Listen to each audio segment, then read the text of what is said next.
अस्सलाम भैन। बंदा मेरा चिंग रिक्शा चलांदा है किराए ते 2 दिन हो गए साढ़ा पक्खा सड़िया ते असीं कनाले दा मेरे 3 बच्चे ने तुहाडे सामने सारे साढ़े घर दे हालात। 2 दिन तो पक्खा सड़िया ते असीं बैठे हैं गर्मी। थोड़े मेरे बच्चे ने सारी रात में पक्खा चलदी रैहनी, इन्नी गुंजाइश नहीं है कि असीं पक्खा लै सकीए नवां। तुहाडी बड़ी मेहरबानी कि साढ़ी मदद करो। मियां मेरा 400-500 मसा कमा के लिआंदा ते ओह् रोटी दुद्ध पानी ते खर्च हो जांदे ने, इन्नी गुंजाइश नहीं है कि असीं नवां पक्खा लै सकीए। किराए ते मकान, तुहाडी मेहरबानी साढ़ी कुछ मदद कीती जाए।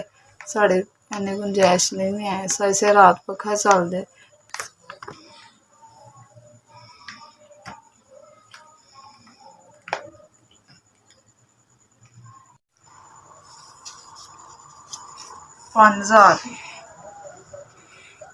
पंज हज़ार एस मैं तुहाडी बड़ी शुक्रगुजार हाँ। तुसीं साढ़े गरीबां वास्ते मदद कीती, पक्खे वास्ते 5000 रुपया भेजे।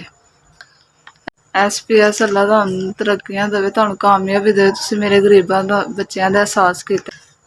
SPS तुसीं मेरे बच्चेआं दी मदद कीती, 5000 रुपया तुसीं पक्खे वास्ते भेजे। तुहाडी मैं बड़ी शुक्रगुजार हाँ, तुहाडी बड़ी मेहरबानी।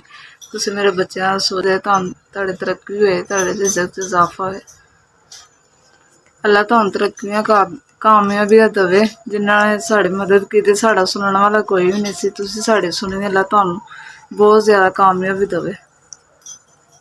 तुसीं 5000 दी मदद साढ़ी कीती, अल्लाह तुहानू खुश रखे, आबाद रखे। SPS तुहाडी बड़ी मेहरबानी।